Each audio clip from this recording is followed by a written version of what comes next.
First, we need to get past the perception of maps as mere reference documents and geography as memorization of facts and figures. The example from Canada referred to the stigma of GIS being just maps. Well, if it's just maps, then educators are just using it to teach about hugely important things: climate, biodiversity, population, energy, water, and other key issues. Rather than reducing possibilities, teaching with GIS expands the horizons of educators and students and invites interdisciplinary education. In this information-saturated era, GIS will be absolutely essential for helping students sort through the plethora of information, helping them to think critically about the data and the issues that the data are speaking to. The community must get beyond promoting just maps, which only resonates with geography educators. It must also not just focus on geography, which will likely remain constrained throughout the world given budgetary, educational policy, and curriculum pressures from other disciplines. It must not focus simply on science, technology, engineering, and math, or STEM education either, as much traction as STEM is presently giving, because this only resonates in some countries. And it sort of ebbs and flows depending on shifting educational policies and political slogans. Rather, the community must focus on what nearly every educator, student, standard, and policy document states that they want to see more of, and that is critical thinking. Positioning GIS in its rightful place as a critical thinking tool will advance it throughout secondary education and beyond. As our project makes clear, GIS is a unifier. In today's world where students and citizens bemoan the segmentation of education, GIS brings together content, skills, faculty, and students from different disciplines and from different educational levels, including primary, secondary, tertiary, and informal settings. Educators must also seek tools and methods that can help them teach at-risk students and those with special needs. Spatial analysis, since it relies so much on visual learning, seems to be effective in helping these students learn content and skills to become effective citizens and find meaningful employment. The community must also actively work toward fundamental changes in educational systems to raise decision makers' radar to grapple with the fundamental issues of our time.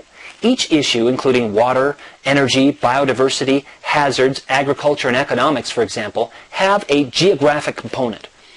Lacking large changes, such as an entire year devoted to service learning or to fieldwork, which I would personally love to see, lacking those, we are relegated to smaller changes, but they can be effective changes too. For example, diligence in keeping tabs on continued assaults on different disciplines, inquiry, and fieldwork. For example, as our colleagues in Malta reported, one of the proposals is for geography to be amalgamated with history and social studies, therefore reducing the actual time allotted for these core subjects in the first 2 years of secondary school. We cannot assume that the disciplines, schools, or policies that support GIS today will exist tomorrow. Of any of the large countries with a great deal of growth potential for GIS in secondary education, the one that could actually see great progress in this decade is Brazil.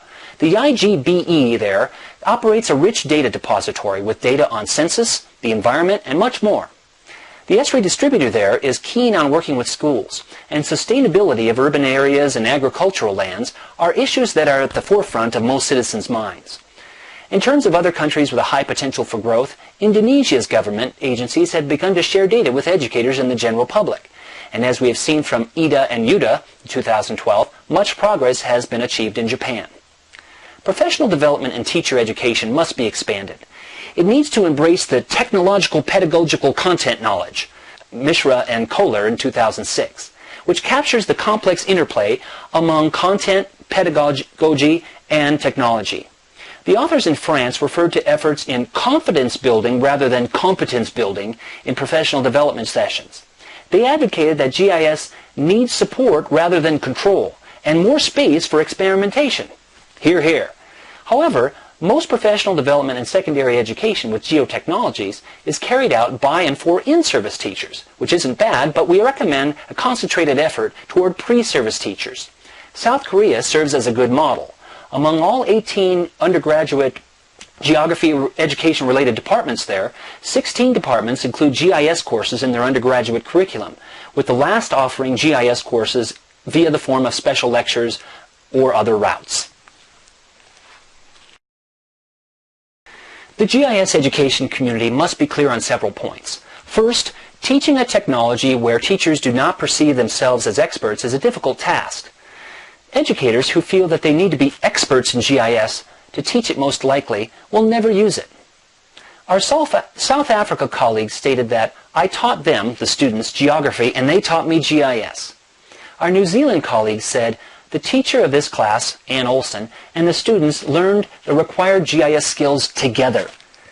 When the teacher learns the tools alongside the students, an environment of collaborative learning is fostered. The instructor's role, I believe, is still critical to the learning process. The instructor provides and frames the inquiry-based questions. Therefore, using GIS frees teachers to do what they love to do best, engage students in meaningful issues. We advocate the incorporation of fieldwork. As is well illustrated by our colleagues in Hungary, collecting data in the field along with coordinates gathered from any device that provides those coordinates from GPS satellites, mapping those points, and analyzing results in a GIS reveals patterns and deepens understanding. If getting students off-site is impossible or problematic, we advocate the use of the schoolyard or campus as the field study laboratory, which can be seen in Germany, where students conducted a project in their schoolyard to assess the type and age of trees. This is done in a lot of other places around the world as well. We recommend that any effort that builds the community of educators so that they won't feel alone and they can partner with one another in planning and teaching lessons.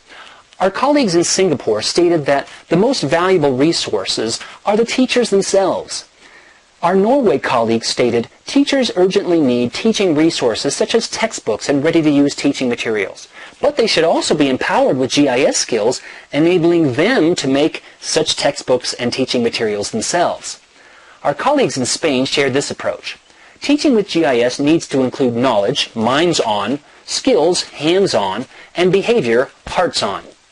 Teaching with GIS and even teaching about GIS are never just about the software, the button pushing, and even the final maps. All that stuff is only a means to an end. What is the end goal?